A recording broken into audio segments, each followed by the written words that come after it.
Hello dear students, আজকের video খুবই গুরুত্বপূর্ণ হতে চলেছে। এএনএম জিএনএম পাশাপাশি জেনপাস, জেই পিবিএন, জেই এমএসসিএন যে সমস্ত ক্যান্ডিডেটরা রয়েছে তাদের উদ্দেশ্যে এই ভিডিওটি। খুবই গুরুত্বপূর্ণ আপডেট রয়েছে তোমাদের সম্মুখে, এবং ওবিসি কেসের কতদূর পর্যন্ত জল গড়িয়েছে সব বিষয়গুলির আপডেট এই ভিডিওর মাধ্যমে তোমরা পেয়ে যাবে। তোমাদের এক্সাম কবে হতে চলেছে বা এর অল্টারনেটিভ কী ব্যবস্থা হবে, সমগ্র কিছু এই ভিডিওর মাধ্যমে তোমরা জানতে পারবে। চ্যানেলটিকে এক্ষুনি সাবস্ক্রাইব করো, পাশে থাকা বেল নোটিফিকেশান অল করবে, বন্ধুদের উদ্দেশ্যে ভিডিওটি প্রচুর শেয়ার করবে প্রত্যেকটি গ্রুপে। ওবিসি কেসের জন্য তোমাদের এবছরের এএনএম জিএনএম, জেনপাস, জেই পিবিএন, জেই এমএসসিএন এই ধরনের গুরুত্বপূর্ণ যে সমস্ত এন্ট্রান্স এক্সামগুলি ছিল সেগুলো এখনও পর্যন্ত হয়নি, এবং বলা বাহুল্য যে ফর্ম ফিল আপও হয়নি। তোমাদের কিছু আপডেট রয়েছে এই ভিডিওর মাধ্যমে, সেটা জানতে পারবে যে কিভাবে এবছর রিক্রুটমেন্ট পাশাপাশি এন্ট্রান্স এক্সামগুলি কার্যকর হবে, এবং একটা স্বচ্ছ ধারণা তোমরা এই ভিডিওর মাধ্যমে পেয়ে যাবে। প্রত্যেককে বলবো যে এই ভিডিওটি প্রচুর শেয়ার করো, যাতে প্রত্যেকের কাছে এই ভিডিওটি পৌঁছায়, প্রত্যেকটি গ্রুপে শেয়ার করবে। প্রথমে বলি যে ওবিসি কেসের এক্ষেত্রে ওবিসি যে কেস রয়েছে, আগামীকাল 15 তারিখ, আগামীকাল 15 জুলাই সুপ্রিম কোর্টে একটি শুনানি রয়েছে। 15 জুলাই সুপ্রিম কোর্টে কিন্তু শুনানি রয়েছে। এর পাশাপাশি এই একই বিষয়ে আরও দুটি কেস অলরেডি জমা পড়েছে, এবং সেগুলির শুনানি কিন্তু সম্ভবত যেটি জানা যাচ্ছে যে 22 তারিখে, আগামী 22 তারিখে আবার একটি শুনানি হওয়ার কথা রয়েছে। অর্থাৎ আশা করা যাচ্ছে যে আগামী 2-3 দিন থেকে আগামী 7 দিন এই সময়কালের মধ্যে একটা বড় ফিডব্যাক তোমরা পেতে চলেছো, একটা বড় আপডেট পেতে চলেছো। কারণ 15 তারিখ শুনানি রয়েছে, 22 তারিখেও কিন্তু একটি শুনানির সম্ভাবনা রয়েছে যেটা জানা যাচ্ছে। কারণ অনেকগুলি কেস এই নিয়ে সুপ্রিম কোর্টে জমা পড়েছে এবং হিয়ারিং রয়েছে যেটা। এর পাশাপাশি তোমরা যদি রাজ্য সরকারের অনগ্রসর কল্যাণ শ্রেণীর অফিসিয়াল ওয়েবসাইট দেখো, অনগ্রসর কল্যাণ শ্রেণীর অফিসিয়াল ওয়েবসাইট যদি দেখো, তাহলে একটা সেখানে বড় চেঞ্জেস কিন্তু ধরা পড়েছে। অনগ্রসর কল্যাণ শ্রেণীর যে অফিসিয়াল ওয়েবসাইট রয়েছে, সেই অফিসিয়াল ওয়েবসাইট কিন্তু তোমরা সরাসরি গুগলে সার্চ করলে পেয়ে যাবে। অনগ্রসর কল্যাণ শ্রেণীর রাজ্য সরকারের অফিসিয়াল ওয়েবসাইট গুগলে সার্চ করলে তোমরা পেয়ে যাবে। সেখানে একটি বিশেষ লক্ষণ দেখা গিয়েছে, যেটা তোমাদের আগে আমি বলেছিলাম, অলরেডি অনেকে জানো বিষয়টা। সেটা হচ্ছে 2009 পর্যন্ত যে নিয়ম কার্যকর ছিল, 2009 যে নিয়ম কার্যকর ছিল, বিশেষত ওবিসি সংরক্ষণ 2009-এর নিয়ম অনুসারে যে নীতি কার্যকর ছিল, অর্থাৎ 7% হারে কিন্তু ওবিসি, এক্ষেত্রে কিন্তু রিজার্ভেশন ছিল। পরবর্তী ক্ষেত্রে যখন সরকার পরিবর্তিত হয়, তখন 2010-এর পরবর্তী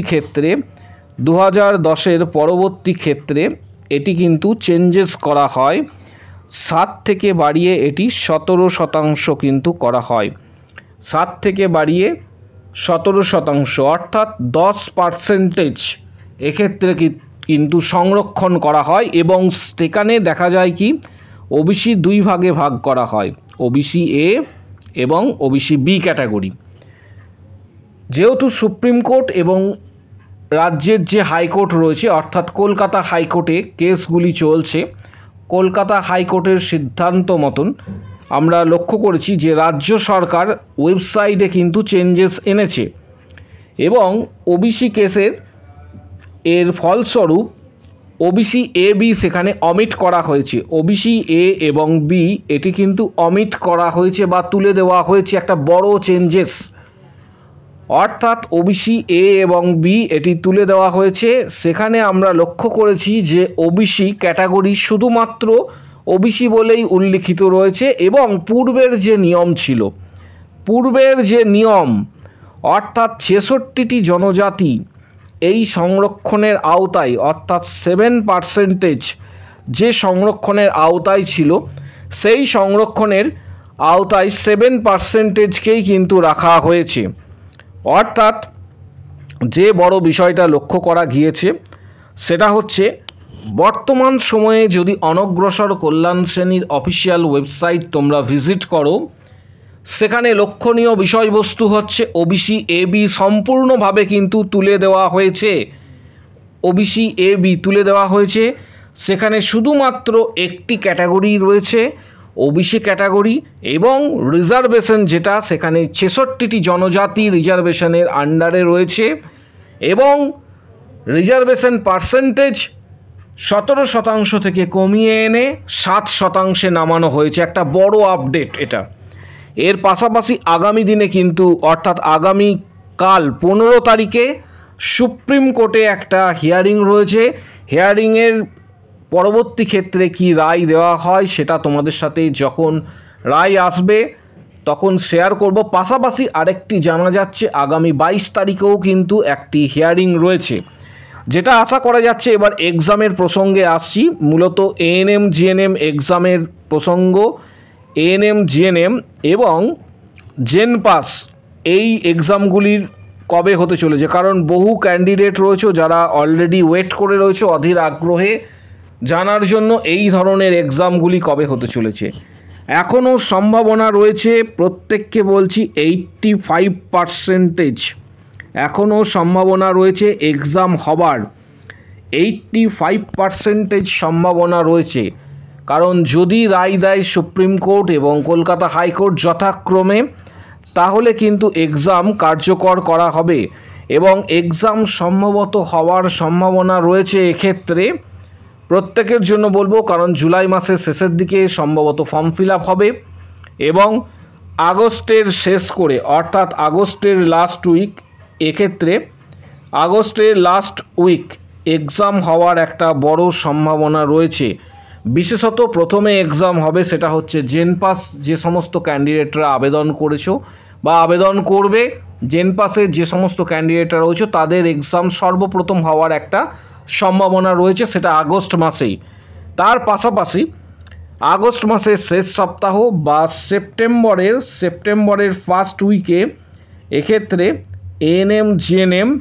এএনএম জিএনএমের এন্ট্রান্স এক্সাম হওয়ার একটা বড় সম্ভাবনা কিন্তু এখনও রয়েছে, সেটা 85% কিন্তু এক্সাম হওয়ার সম্ভাবনা রয়েছে। যে সমস্ত ক্যান্ডিডেটরা রয়েছে প্রত্যেককে বলবো যে আগামী কাল এবং 22 তারিখ প্রত্যেকেই তাকিয়ে থাকবে, যে আপডেট আসবে সর্বপ্রথম তোমাদের শেয়ার করব।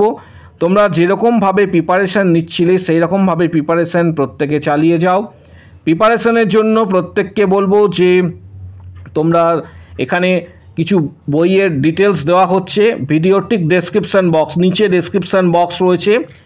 জেন পাস এবং এএনএম জিএনএমের কিছু বইয়ের ডিটেলস দেওয়া হচ্ছে, গুরুত্বপূর্ণ বই, যে বইগুলি বিগত দিনে স্টুডেন্টরা অলরেডি স্টাডি করেছে এবং সরাসরি উপকার পেয়েছে এই সমস্ত বইগুলি থেকে। এগুলির মধ্যে একটি বা দুটি বই, গুরুত্বপূর্ণ বই, তোমরা সরাসরি ফ্লিপকার্ট থেকে কিনতে পারো।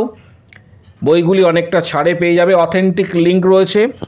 এটা এএনএম জিএনএম এবং জেন পাসে যে সমস্ত ক্যান্ডিডেটরা রয়েছে তাদের উদ্দেশ্যে বললাম। এবার আসছি জেই পিবিএন এক্সাম সম্বন্ধে, কারণ অধীর আগ্রহে অনেকেই ওয়েট করে আছো জেই পিবিএন এই এক্সামের জন্য। জেই পিবিএন এক্সাম কবে হতে চলেছে, এর সাথে সাথে এর কোনো ধরনের প্যাটার্ন কি চেঞ্জ হবে কিনা, এই সমস্ত কিছু ডিসকাস করা হবে এই ভিডিওর মাধ্যমে। সম্ভবত যেটা জানা যাচ্ছে যে তোমাদেরও এক্সাম হওয়ার সম্ভাবনা কিন্তু জেই পিবিএন এবং জেই এমএসসিএন যে সমস্ত ক্যান্ডিডেটরা রয়েছে তাদের ক্ষেত্রে এক্সাম হওয়ার সম্ভাবনা প্রায় 90 থেকে 95% পর্যন্ত এক্সাম হওয়ার সম্ভাবনা কিন্তু এখনও রয়েছে। এবার প্রশ্ন হচ্ছে যে ফর্ম ফিল আপ কবে হবে। ফর্ম ফিল আপ জুলাই মাসের শেষ দিক করে সম্ভবত হওয়ার এক্ষেত্রে সম্ভাবনা রয়েছে, কারণ আগামী দুটি হিয়ারিং রয়েছে। এই দুটি হিয়ারিংই ঠিক করবে যে ওবিসি কেসের মোড় কোন দিকে ঘুরতে চলেছে এবং এবছরে এন্ট্রান্স এক্সাম কিভাবে কার্যকর করা হবে, এই সমস্ত বিষয়গুলি হচ্ছে গুরুত্বপূর্ণ। পাশাপাশি প্রত্যেককে বলবো যে প্রিপারেশান যেভাবে তোমরা নিচ্ছ সেইভাবে প্রিপারেশান নেবে। এর সাথে আরেকটা বিষয়, সেটা হচ্ছে যে এক্সাম তোমাদের সেপ্টেম্বরে হওয়ার সম্ভাবনা কিন্তু থাকছে। এক্সাম সেপ্টেম্বরের ফার্স্ট উইক করে হওয়ার সম্ভাবনা থাকছে। এবং আরেকটা বিষয় তোমাদের শেয়ার করব যে এর ফলশ্রুতি হিসাবে তোমাদের সেশন কিন্তু পিছিয়ে যেতে পারে, কারণ এখনও পর্যন্ত WBJEE বোর্ডের তরফ থেকে সেইভাবে কোনো কিছু গাইডলাইন দেওয়া হয়নি। যেহেতু আগামী এই 7 থেকে 8 দিন খুবই গুরুত্বপূর্ণ হতে চলেছে, বিশেষত 15ই জুলাই এবং 22শে জুলাই, যেহেতু সুপ্রিম কোর্টের এখানে রায়ের কথা বলা হচ্ছে, আপডেটের কথা বলা হচ্ছে ওবিসি কেস সংক্রান্ত, তাই বিশেষ গুরুত্বপূর্ণ একটা অধ্যায় হতে চলেছে।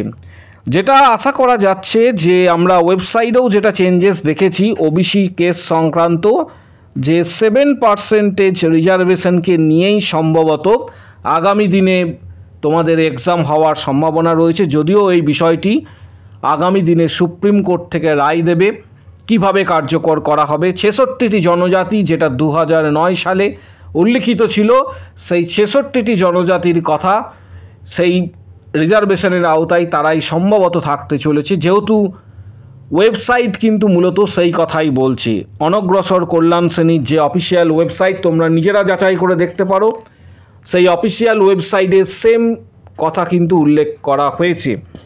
প্রস্তুতির জন্য JEE-PBN এবং JEE-MSCN যারা দেবে এবছর, তাদের জন্য টার্গেট হাই।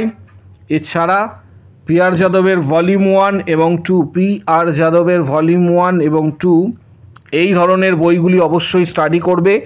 বইগুলির লিঙ্ক তোমরা সরাসরি ফ্লিপকার্টে পাবে, ফ্লিপকার্ট থেকে সরাসরি তোমরা পারচেস করতে পারো, অনেকটা ছাড়ে বইগুলি তোমরা পেয়ে যাবে।